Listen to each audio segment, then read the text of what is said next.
Hey guys, what is up? I hope you all are having a great weekend. Happy to be back with another unique video. Please be sure to like the video and subscribe to the channel if you haven't already for more content like this in the future. This video will show a typical long drive practice session with my coach Bobby Peterson at the One Stop Power Shop. Bobby's been instrumental in my rise in the sport of long drive over the past year and a half, helping take me from world number 5 with 1 victory in my career to world number 1 with a world title and 5 victories in our first year working together in 2019. I'm happy to have him on as my co-commentator in this video, so now I'll turn it over to him. Thanks for having me, Kyle. This is pretty fun to go out and show people what we actually do in a typical practice session here at the One Stop Power Shop. So this ought to be fun. Yeah, I think it's something a lot of people have been wanting to see. So what we're working on here, this was from last night as of the recording of this commentary, and the biggest thing we were working on tonight, I guess last night, was having a consistent attack angle somewhere between 6 to 8 degrees and really working on spin management. This was actually after one of our speed pushing sessions over the past week or so. What I mean by that is we have about 3 or 4 days where we push speed to try to continue to push my body faster, and then after that window is over, we'll have days like these where we're working on mechanics and really trying to nail my ball flight and nail my swing the way we want it to. So that's kind of what we were working on in this session. And they're definitely more grindy sessions. We're really trying to work on stuff, but they're extremely important for what we're doing in terms of becoming a better long driver. So I thought we'd go into how we first met. So we first met in I think it was it 2019? 2017. Well, we first met in 2017 at my first ever qualifier, but the first time we ever started actually talking about working together in an official capacity was 2018? 2018, we started talking a little bit at Occhen event. Yeah, and I had a really poor quarterfinal appearance, and I had a lot of speed. I was probably in the high 218, 220 range, but my aerodynamics and my ball flight was terrible. I was probably spinning it at about 3,000 RPMs and hitting these wipey fades and just getting destroyed on TV. And so I was just wasn't feeling very good about things in my hotel room after I lost, and I kind of went out into the casino we were staying in, which was right by the Auction Pavilion where we were competing after the tournament was over, and we basically started talking about things, and he'd already had his contracts locked in with his players for that year, but we kind of were talking about it throughout the year, and at the end of the 2018 season, I had a pretty average year, only got 1 win, and I was 5th in the world at the end of that year.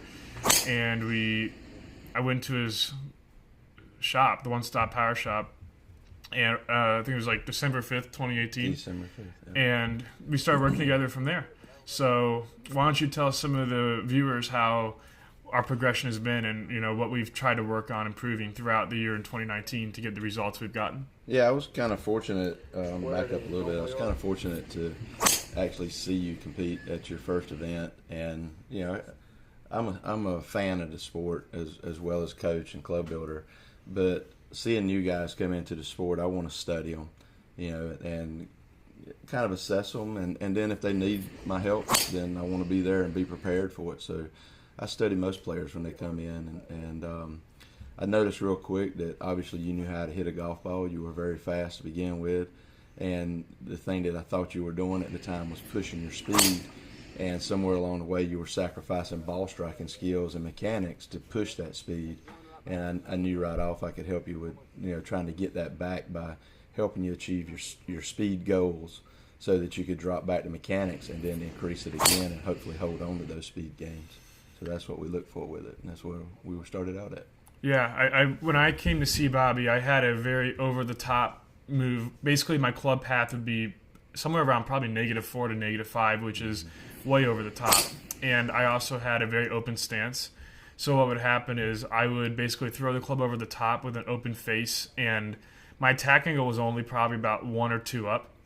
So I'd be squeezing the ball coming over the top, and I would produce a low riser that was left to right with a lot of spin. Pretty much like that shot right there. You can see Bobby getting on me about it. And it just wasn't a very good recipe for distance. I mean, I was very fast, but I wasn't hitting it very far, relatively speaking. So you guys can see here how my feet are a lot more closed. That's to encourage a positive club path. we like to be around, and I know I didn't put it in any of the metrics there, but my club path is hovering right around a negative 0.5 to a 2, which is right where we want it. And so you want a slight draw bias is what we're trying to get. And that's actually a specific shot right there. You can see the attack angle up at 9.3. That's a much higher launch shot for downwind situations. And so we've been developing a lot of different shots. And essentially the goal we have is to, my swing originally was just over the top, spinny, squeezy. And now it's more from the inside with a more very consistent wrist release pattern. And obviously you guys can see the attack angle is about 7 or 8 or even 9 up. And you can see he liked that one too. And so that's what we've been trying to do. And the spin rates have decreased. The speed has jumped up. And I just feel like I have a lot more control over what I'm doing with the driver in my hands. So it's been great. And the one that I like there, and the reason knucklebutt is kind of good to point out, is I like to challenge Kyle by just, since we're using a TrackMan T4 and there's a monitor behind him, so I'm looking off into space sometimes. But I like to challenge with hitting a certain path, whether it's a 1.7 right path or hitting the angle of attack. And on that shot, I actually called for a 7-degree angle of attack, and he hit a 7.1. Yeah, so you got to reward successes, and that's what I was trying to do to give him that bingo moment of, because you're working and there's very few times where you actually pull off like what you consider a perfect shot, and that was a really good one. Yeah, I mean, we've always been very precise in our practices, and you can tell by watching what we're doing right now. If it's anything less than a perfect shot, there's some frustration on both of our ends, and that's because we're always trying to improve and get better. And I've said this a lot in my interviews after TV rounds, but I don't really compare myself to other players, and I think that's kind of rubbed off me from the way Bobby coaches me. He coaches me because he wants me to become the longest hitter I can possibly be. And so when we go into tournaments, we don't have any attachment to winning or losing. It's obviously great to win, but our only concern is reaching the full potential that we can have. And that's what really happened last year. And it's definitely a bummer that we've had COVID-19 shut down this year, because I believe this to be true, and I'm sure Bobby would agree, that this is the best I've hit it in my career, relatively speaking. Our numbers are really, really good. And the biggest thing that we didn't have last year that we have this year is my attack angle.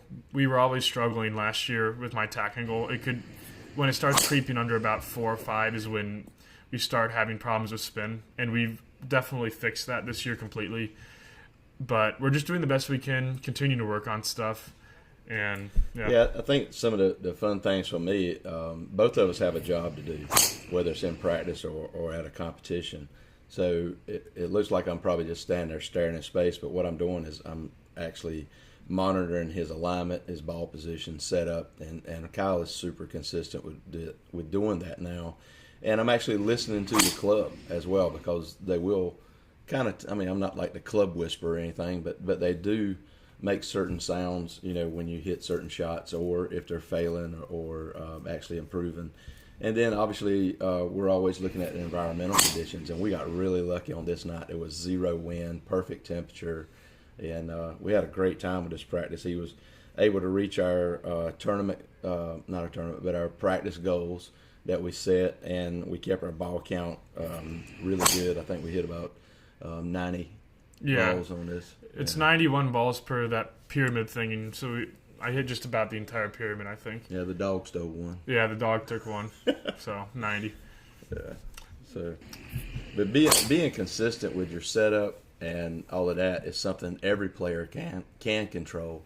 So that would be a good advice. There goes the dog, just catch him off. But being consistent with that, you can control that. Once your swing moves, you got to be athletic.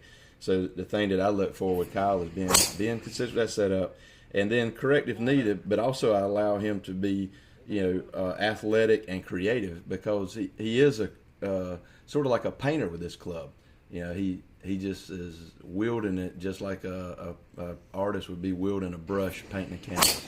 Yeah, I think that's about the best way you can possibly sum it up, and I see our time's almost out. So, Bobby, I want to thank you. If there's any way for people to get in contact with you, I will put it in the description and make sure that they can facilitate that. So I hope you guys enjoyed the video. Please like, comment, subscribe, And I will see you guys next time.